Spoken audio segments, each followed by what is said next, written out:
Anissa Jones was found dead at a party at 18, clutching an uneaten chocolate chip cookie in her hand. But inside the innocent Buffy, there was no sweet milk, only a lethal cocktail of Seconal and cocaine, strong enough to kill a grown man. This was the tragic end for a child whose mother treated her as a paycheck and whose doctor sold her poison like candy. The real killer wasn't just the drugs, but the greed of the adults around her.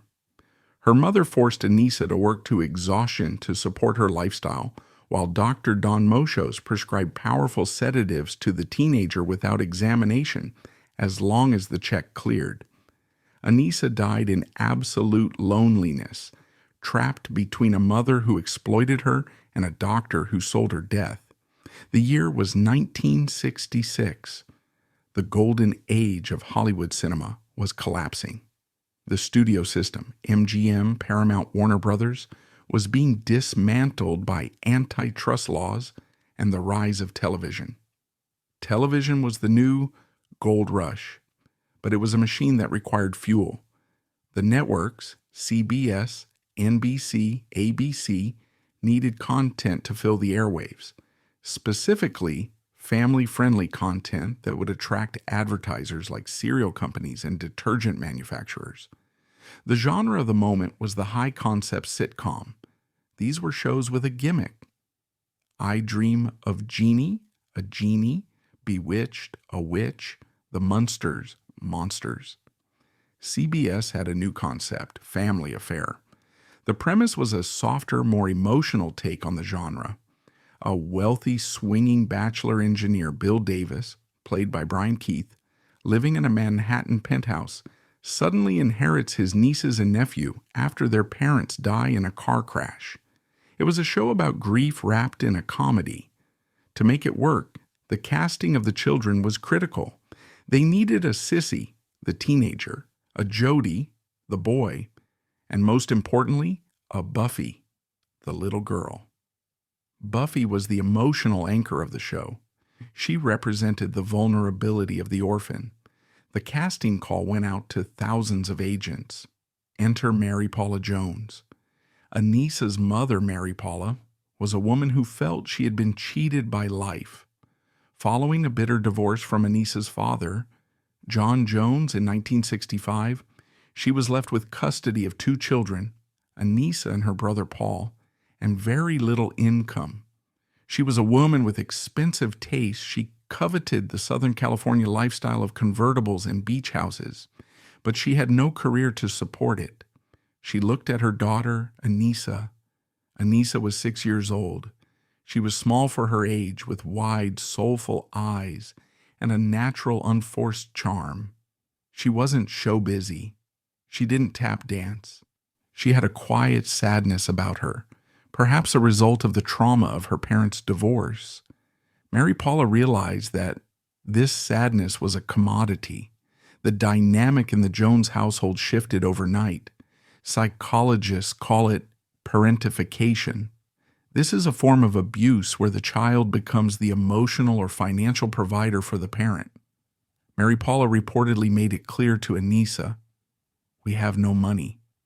Daddy's gone. If you don't get a job, we can't pay for the house." Anissa wasn't auditioning for a role. She was auditioning for her mother's love and her family's survival. When she walked into the audition for Family Affair, the producers saw exactly what they were looking for. They didn't see an actress, they saw a natural. She read the lines with a poignant sincerity. She got the job. And in that moment, the 6-year-old girl became the primary breadwinner for her family. She signed a contract that would pay her thousands of dollars a week, money that went directly into accounts controlled by her mother and the courts. The production of Family Affair was a grind. Today, child labor laws in California are strict. In 1966, they were suggestions. Anissa worked 5 days a week, often 12 hours a day. Her life became a series of sound stages. Legally, she had to attend school, but school on a studio lot was a farce. It consisted of a tutor in a small trailer. The instruction was constantly interrupted. She was pulled out of math class to perform scenes where she cried over a doll. She was pulled out of history class to do publicity photos. Her education was fragmented, leaving her socially isolated and intellectually stunted compared to her peers. She had no friends her own age. Her friends were the 40-year-old lighting grips and the makeup artists. The most insidious aspect of the exploitation was the merchandising. CBS realized that the character of Buffy was a marketing phenomenon, specifically through the doll she carried. In the show, Buffy carries a rag doll named Mrs. Beasley. It was her comfort object.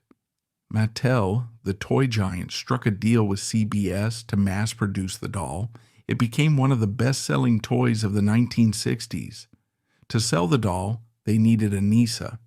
The contract stipulated that Anissa had to be seen with the doll. She carried it in the show. She carried it in press photos. She carried it to interviews. Imagine the psychological impact on a growing girl. At 6, it was cute. At 8, it was annoying. At 10, it was humiliating. She was being fused with an inanimate object.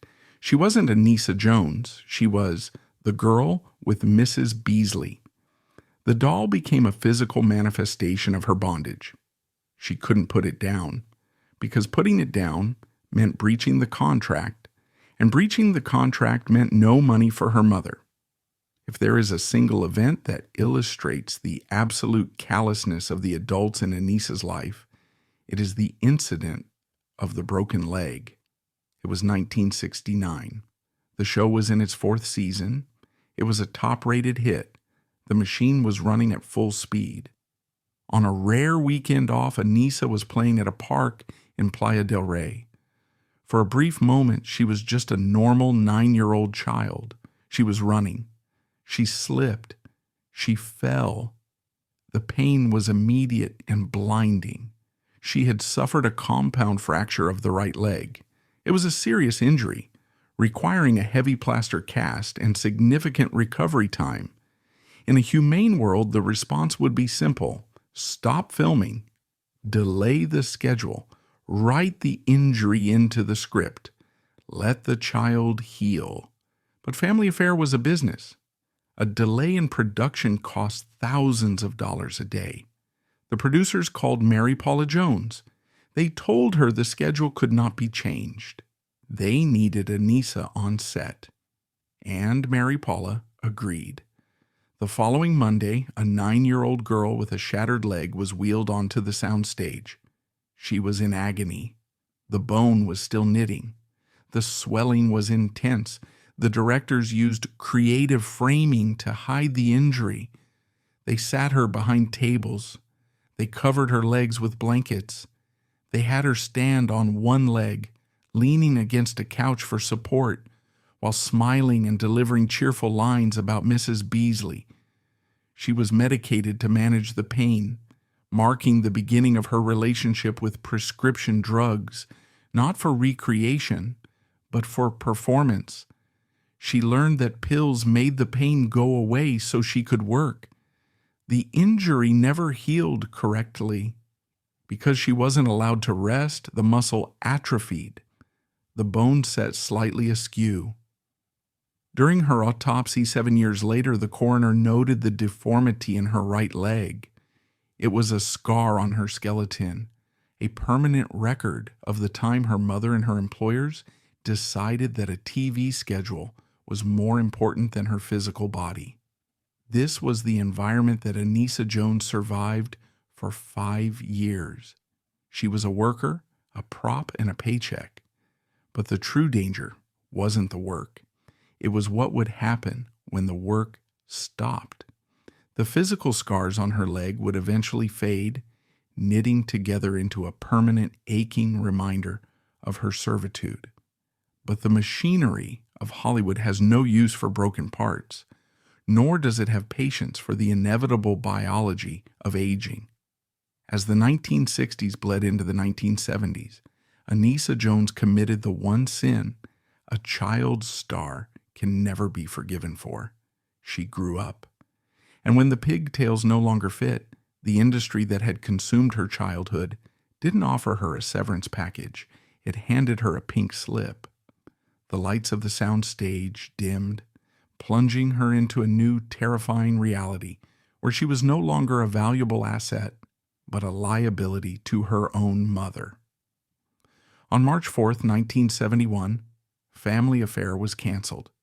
In the corporate world of CBS, this was simply a business decision.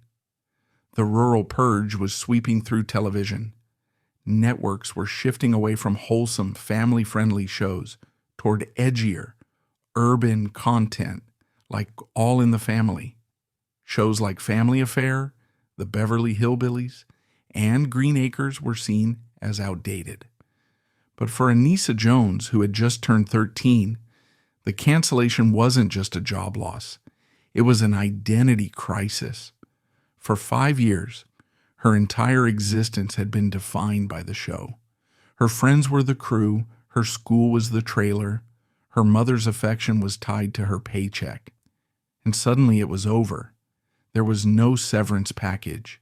There was no transition counseling. There was just a final wrap party, a few polite goodbyes, and then silence. Anissa walked off the soundstage for the last time. She was entering adolescence, a turbulent period for any child, but for a former child star, it is a minefield. She had hit the awkward age. She wasn't cute anymore. Her face had thinned out. Her body was changing. She was growing breasts. She was becoming a young woman.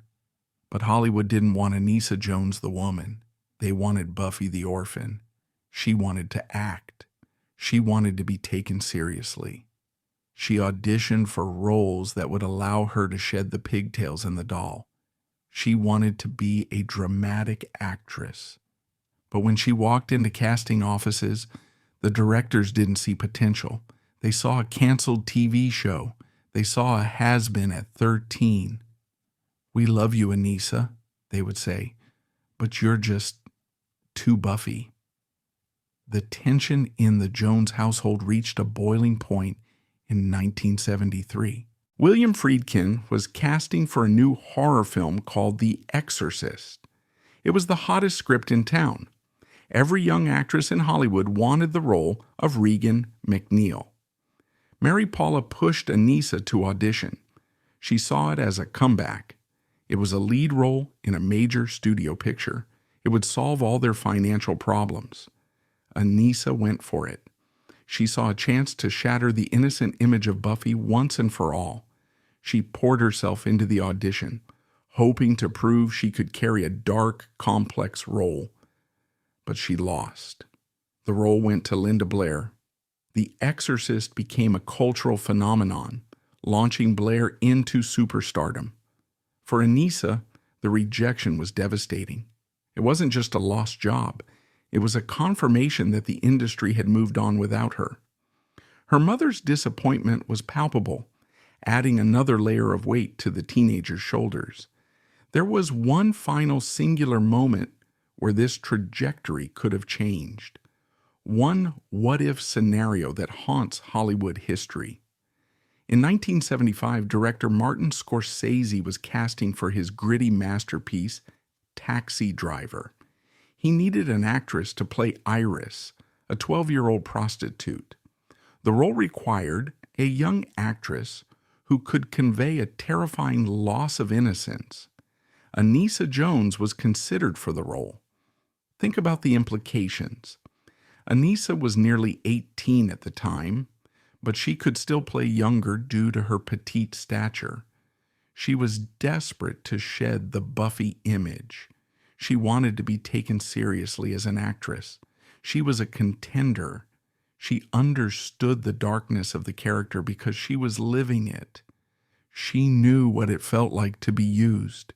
She knew what it felt like to be an object. But the filmmakers ultimately looked elsewhere. Perhaps the baggage of Buffy was too heavy. Perhaps seeing the girl from Family Affair in such a graphic, disturbing role would be too jarring for audiences, breaking the suspension of disbelief. The role eventually went to Jodie Foster. Foster was brilliant, earning an Academy Award nomination and launching a lifelong career. Imagine the alternate timeline. If Anissa Jones had gotten that part, she would have been working with Robert De Niro and Martin Scorsese. She would have been validated as an artist. She would have had a reason to get clean. Instead, she was left behind. The rejection reinforced the narrative in her head. You are only Buffy. You are only a doll. You are nothing else. With the roles drying up, the money stopped flowing. Mary Paula Jones panicked. The lifestyle she had built on Anissa's back, the beach house, the cars, the status, was threatened. She began to view her daughter not as a child who needed support, but as a failed asset. The mother saw a defiant teenager who refused to work. The daughter saw a mother who only loved her when the cameras were rolling. Anissa began to rebel. It started small, skipping school, staying out late, smoking cigarettes. But for a girl who had been controlled her entire life, these small acts of rebellion felt like freedom. She started hanging out with a rougher crowd. These were kids who didn't care about family affair. They didn't care about Mrs. Beasley. They cared about getting high and having fun. One afternoon, Anissa walked into a department store in Los Angeles. She had thousands of dollars in a trust fund, though she couldn't access it until she turned 18. She could buy the whole store if she wanted. She picked up a pair of shoes, she put them in her bag, she walked out. She was caught immediately. It was nonsensical. She didn't need the shoes. It was a classic cry for help. It was a way of screaming, "Look at me, I am not perfect, I am broken." She needed a therapist. She needed compassion. She needed an adult to sit her down and ask her why she was hurting. Instead, Mary Paula Jones called the police. In a move that shocked the juvenile court judge, Mary Paula declared her own daughter incorrigible. This is a legal term meaning a minor who cannot be controlled by their parents. It is usually reserved for violent offenders or habitual runaways. Mary Paula handed Anissa over to the state. She effectively fired her as a daughter. Anissa was sent to Juvenile Hall. This was the turning point. This was the moment the tragedy became inevitable. Juvenile Hall in 1974 Los Angeles was not a reform school. It was a warehouse for the unwanted. Anissa was thrown into a holding cell with hardened runaways, gang members, and street-level dealers. She was terrified. She was Buffy in a cage, but she learned quickly. She learned how to trade cigarettes for protection. She learned how to hide her fear. And most importantly, she learned about drugs. The other girls in Juvenile Hall taught her about Seconal. They taught her about Quaaludes. They taught her that if you took enough pills, the fear went away. If you took enough pills, you didn't miss your mother. If you took enough pills, you could sleep through the night without dreaming about the doll. Her mother didn't just fail to protect her. She sent her to the school that would teach her how to die. On March 11, 1976, Anissa Jones turned 18. In the eyes of the law, she was an adult. She was no longer a ward of the court. She was free. And with that freedom came a check, the accumulated earnings from family affair, the residuals, the merchandising royalties, the salary that had been court-ordered into a trust were finally unlocked. She walked into the bank and withdrew the balance. It was roughly $180,000. Adjusted for inflation, that is nearly $1 million today. This windfall was the result of the California Child Actors Bill, known as the Kugan Law, passed in 1939. It was designed to protect the money of child stars from greedy parents. In Anissa's case, the law worked exactly as intended financially. Her money was protected, but the law had a fatal flaw. It assumed that financial independence equaled maturity. It did not require financial literacy training. It did not require a psychological evaluation, and it did not require a gradual release.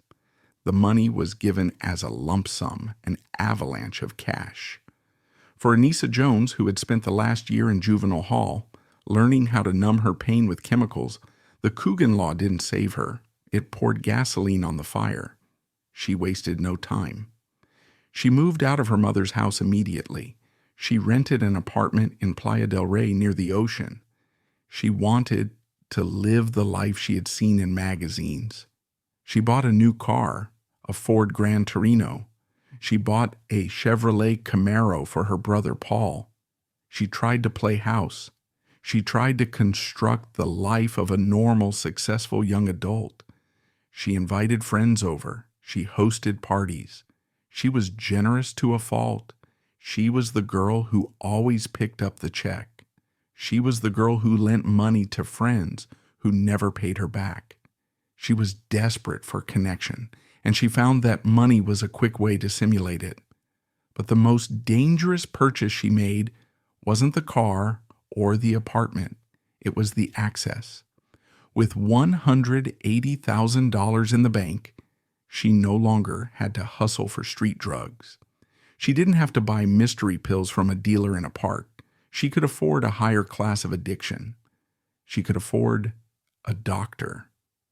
In the grim history of Anissa's decline, Dr. Don Carlos Moschos is the villain who hides in plain sight. Moschos operated a medical practice in Torrance, California. To the medical board, he was a licensed physician. To the desperate youth of Los Angeles, he was a script doctor. The 1970s were the golden age of the Dr. Feelgood.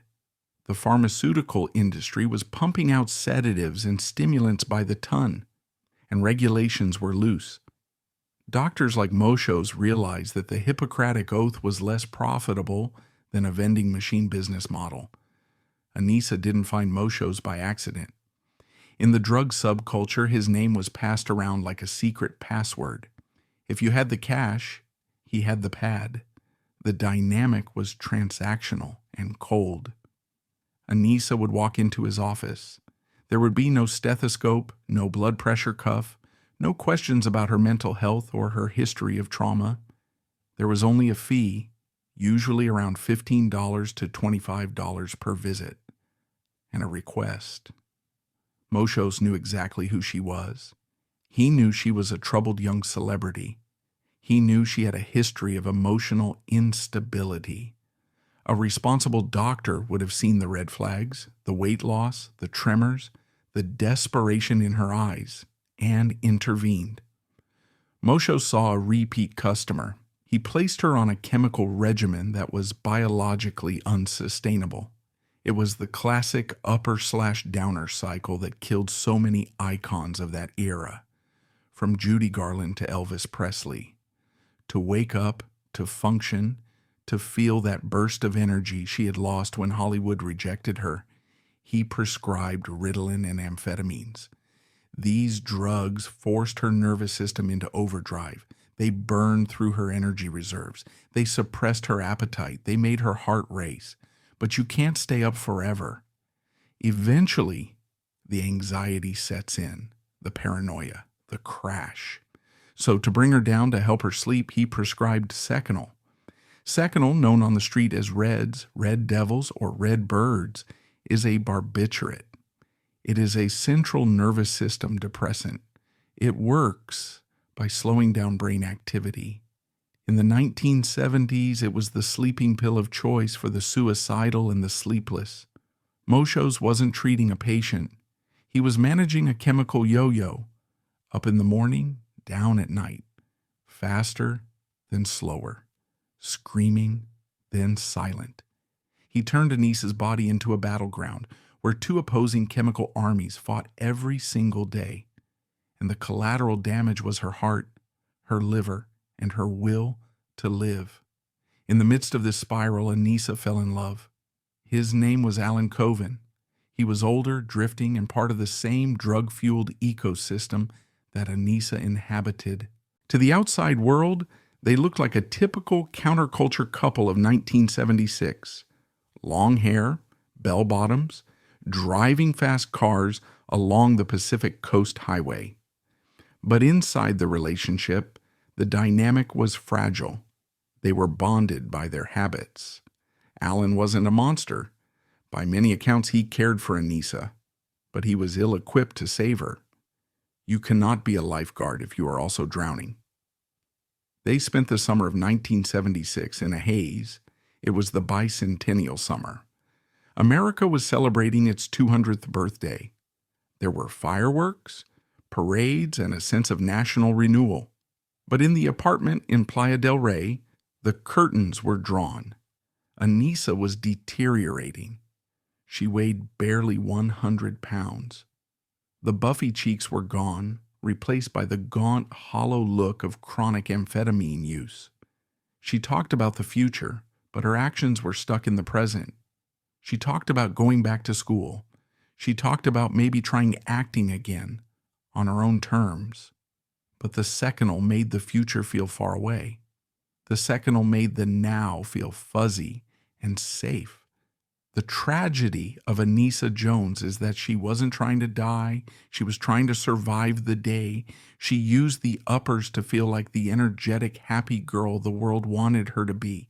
She used the downers to shut off the voice of the mother who told her she was worthless. She was medicating a soul wound with a sledgehammer. August 27th, 1976, a Friday. The day began like any other in the Macho cycle.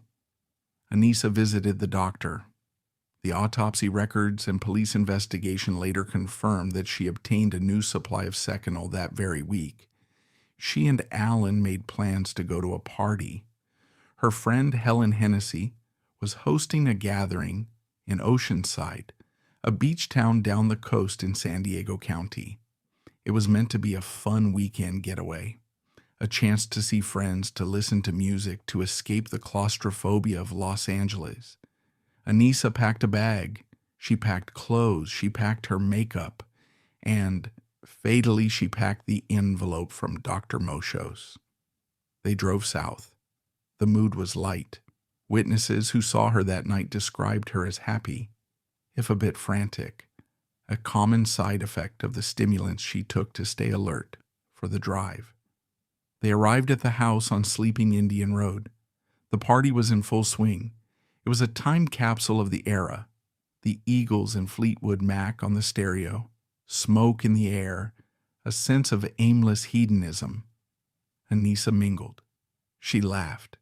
But as the night wore on, the chemical debt began to come due. The stimulants were wearing off. The crash was coming. Her body, exhausted from months of abuse and malnutrition, was screaming for rest. Sometime after midnight, she turned to the Reds. Witnesses didn't see her take a handful. That's the insidious nature of tolerance. Anissa had built up a tolerance. One pill didn't work anymore. Two didn't work. She took enough Seconal to kill a horse, believing it would just help her sleep. She also took Quaaludes, and earlier in the night she had ingested PCP, angel dust, and cocaine. It was a suicide cocktail, mixed in the laboratory of her own bloodstream. Around 2 a.m. on August 28th, the party was winding down. Anissa told Alan she was tired. She went into one of the bedrooms.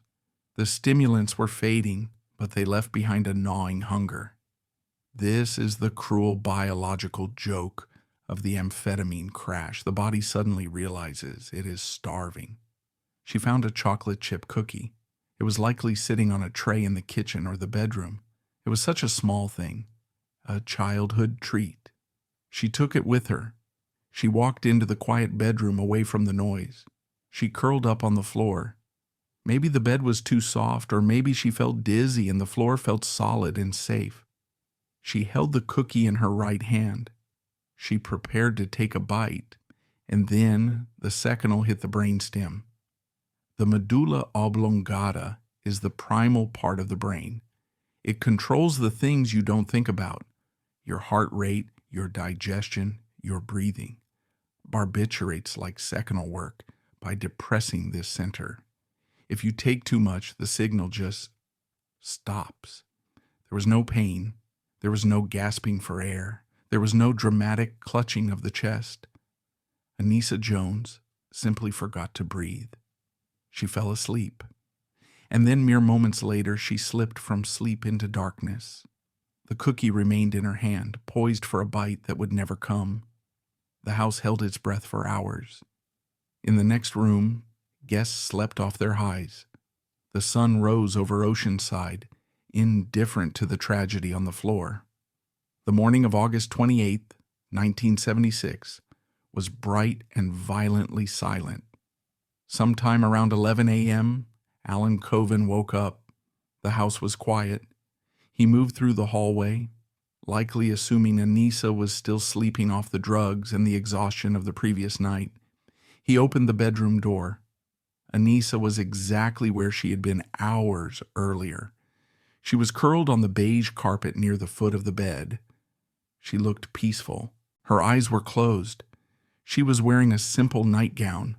To a casual glance, she was just a girl napping in a patch of sunlight. But as Alan stepped closer, the biological reality of the scene shattered the illusion. Her skin, once the warm, freckled complexion that had been photographed millions of times, had transformed. It was a dusky, terrifying blue-gray. In forensic pathology, this is cyanosis. It is the visible evidence of a body that has been starved of oxygen for hours. The blood, no longer pumped by the heart, had settled into the capillaries of her skin, obeying gravity. He touched her. She was cold. Rigor mortis, the stiffening of the muscles, had likely begun to set in. Panic erupted. Alan screamed. Friends rushed into the room. Someone scrambled for a phone to call the paramedics. Clumsy, frantic attempts at CPR were likely made, but they were acts of desperation, not medicine. The biology of Anissa Jones had shut down hours ago. When the paramedics from the Oceanside Fire Department arrived, they walked into a tragedy that would haunt them for the rest of their careers. They saw a tiny, fragile girl. She weighed barely 105 pounds, lying dead on the floor. But it was the detail in her right hand that broke their professional detachment. Clutched in her palm, resting gently against her curled fingers, was the chocolate chip cookie. She hadn't dropped it. She hadn't thrown it. She was holding it. This meant that death had been instantaneous. It meant there was no seizure, no thrashing, no gasping for air. She had simply reached for a comfort food, felt sleepy, and the switch had been flipped to off. The cookie transformed the scene from a sordid drug overdose into a tableau of heartbreaking innocence. Even in her final moment, filled with the most hardened street drugs of the 1970s, Anissa Jones was just a child reaching for a treat. The body of Anissa Jones was taken to the San Diego County Coroner's office. The autopsy that followed was not just a medical examination. It was a forensic audit of the last 12 years of her life. The medical examiner, Dr. Robert Creighton, began his work. He noted the external signs, the cyanosis, the lack of trauma, the needle tracks on her arms that spoke of her recent history with addiction. But he also noted the old scars. Specifically, he examined her right leg. He found the evidence of the fracture she had suffered in 1969. He noted the slight muscle atrophy and the imperfect healing of the bone. It was physical proof of the abuse she had suffered on the set of Family Affair. It was a scar that said, "This child was forced to walk when she should have been carried." Then came the toxicology report. It was a document of chemical warfare. The levels in her blood were catastrophic. First, cocaine was present. Second, PCP, angel dust, was present. Third, methaqualone, quaaludes, was present. And finally, seconal was found at a concentration of 4.5 milligrams per liter. The seconal level was the smoking gun. A toxic level is 2.0. Anissa was at 4.5.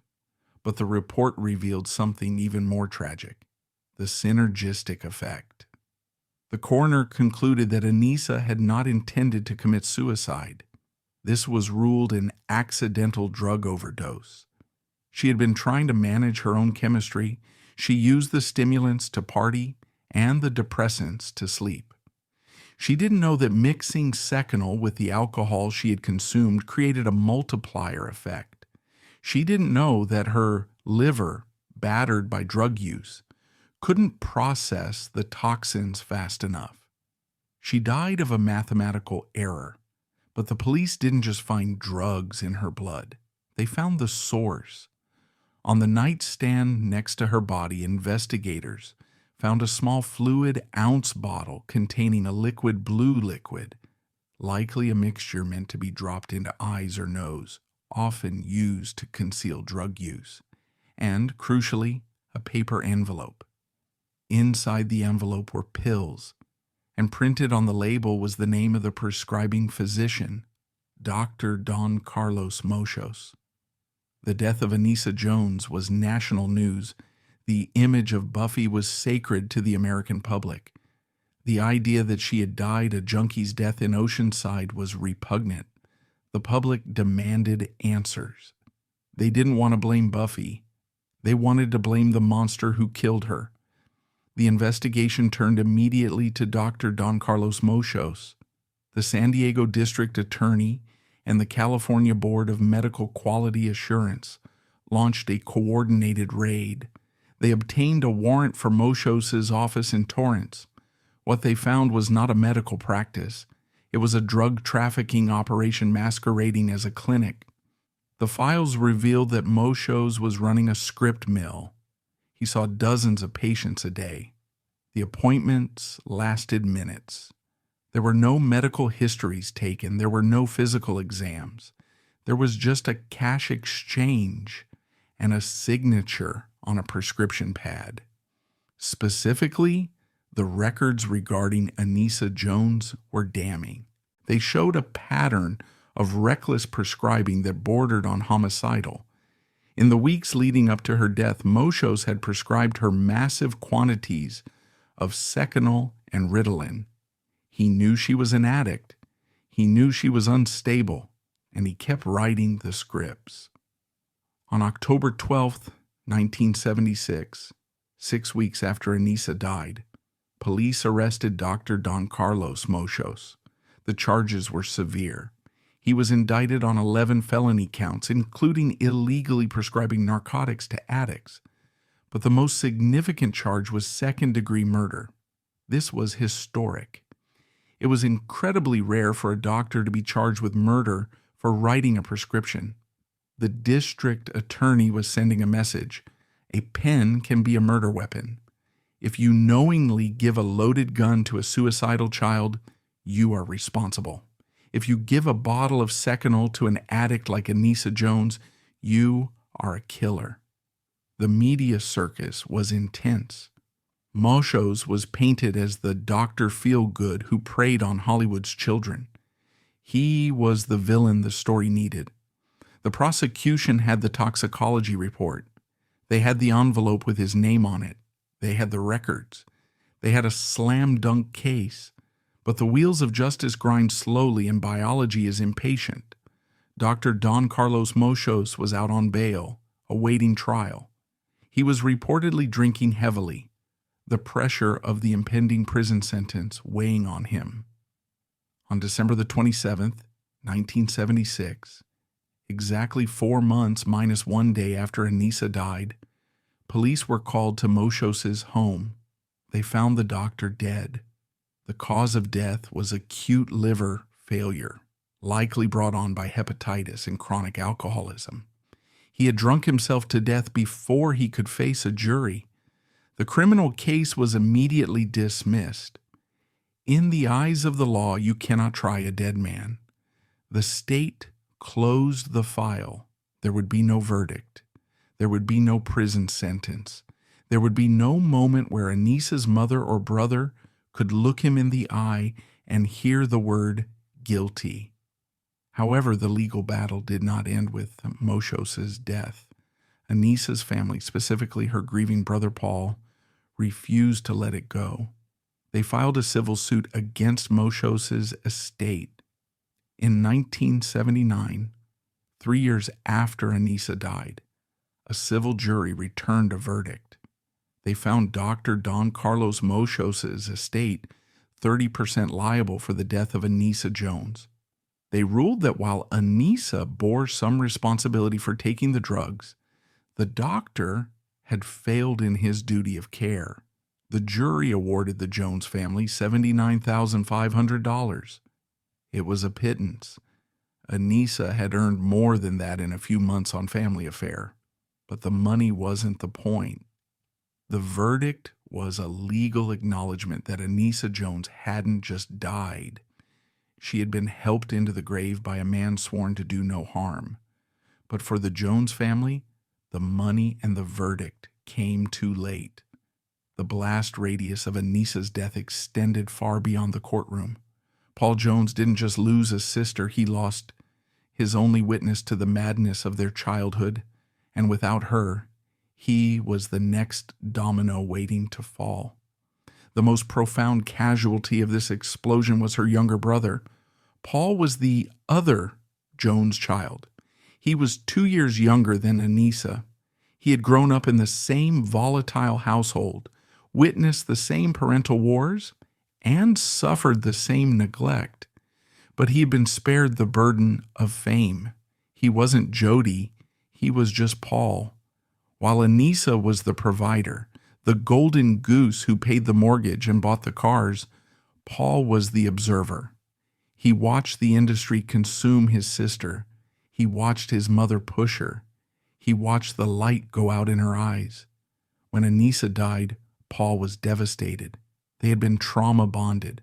They were the only two people on earth who truly understood the specific, suffocating dysfunction of the Jones family. Anissa had been his protector, his financier, and his only ally against their mother. With Anissa gone, Paul inherited the silence. He also inherited a portion of the tragedy that money couldn't fix. Like Anissa, Paul turned 18 and received access to his own trust fund. And like Anissa, he found himself adrift in a world that had no use for him, flush with cash but bankrupt of guidance. He tried to cope.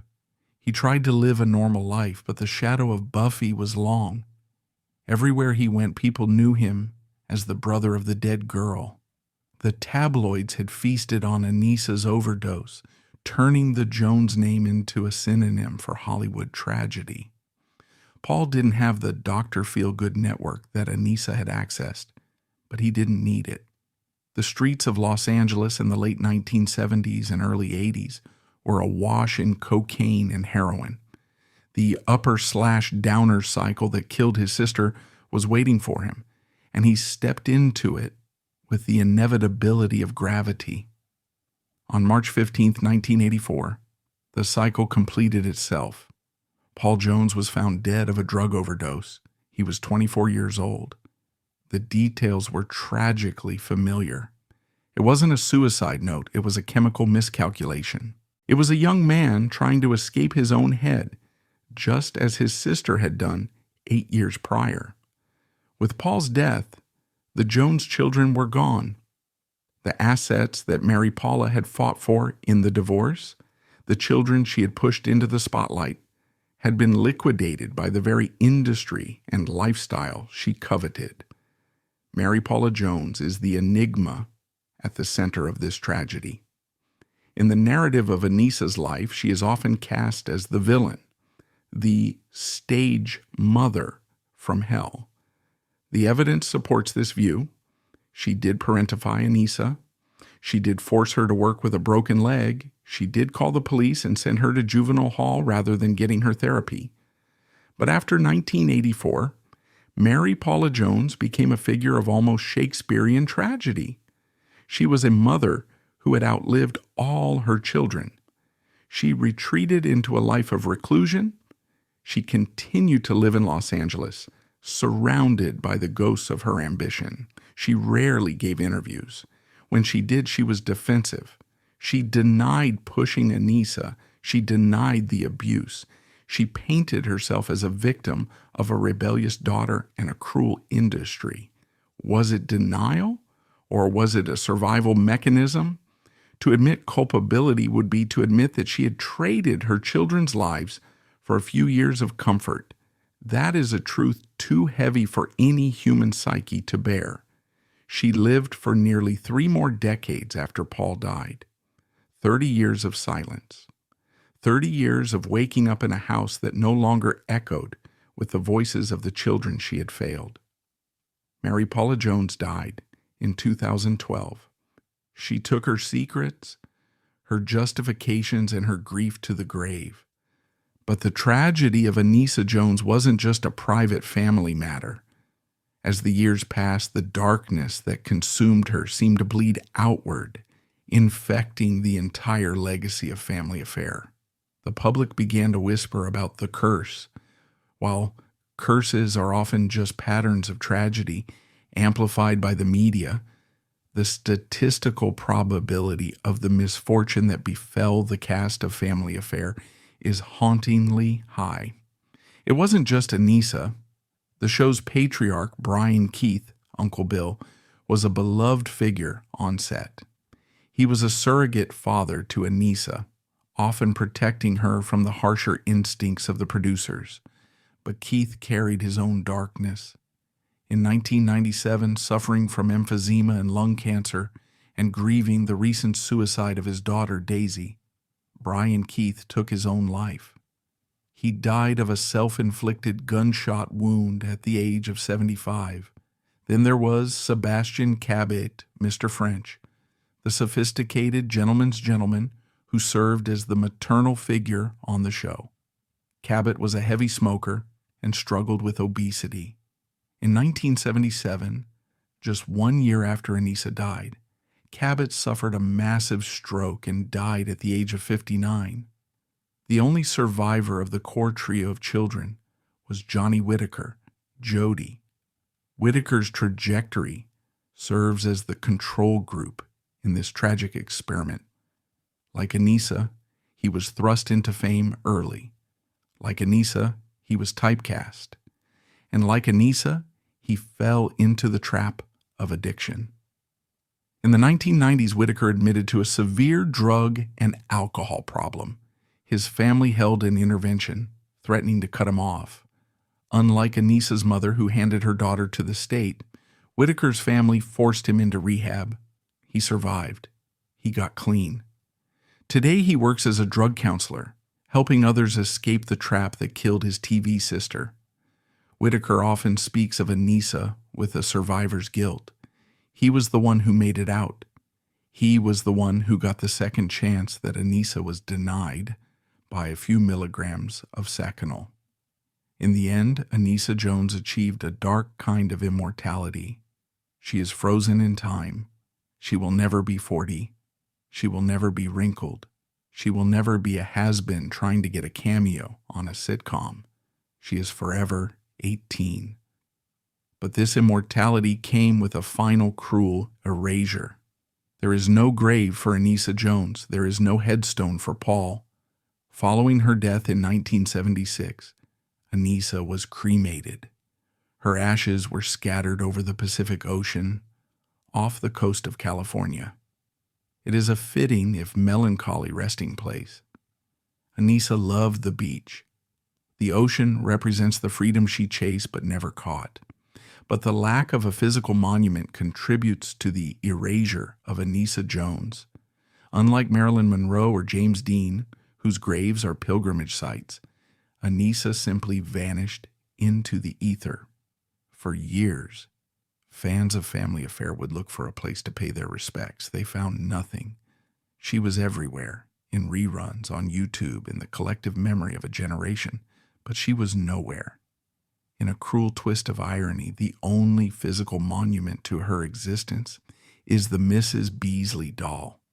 You can still buy them today. Collectors trade them on eBay. They sit on shelves in nostalgic toy stores, their painted eyes staring blankly, their pull-string voice boxes still chirping the same cheerful phrases, that Anissa was forced to recite. The doll survived. The girl did not. Anissa Jones was more than a cautionary tale. She was a girl who wrote poetry in her journals. She was a girl who tried to save a stray cat on the set of Family Affair. She was a girl who wanted to go to college. She was a person who was denied personhood by a system that only valued her as a product. As we look back at her life from the distance of 50 years, the tragedy isn't just that she died. The tragedy is that she never really got to live. She was Buffy from age 6 to 13. She was a has-been from 13 to 18. And then, in a quiet room in Oceanside, holding a cookie that reminded her of a simpler time, she was gone.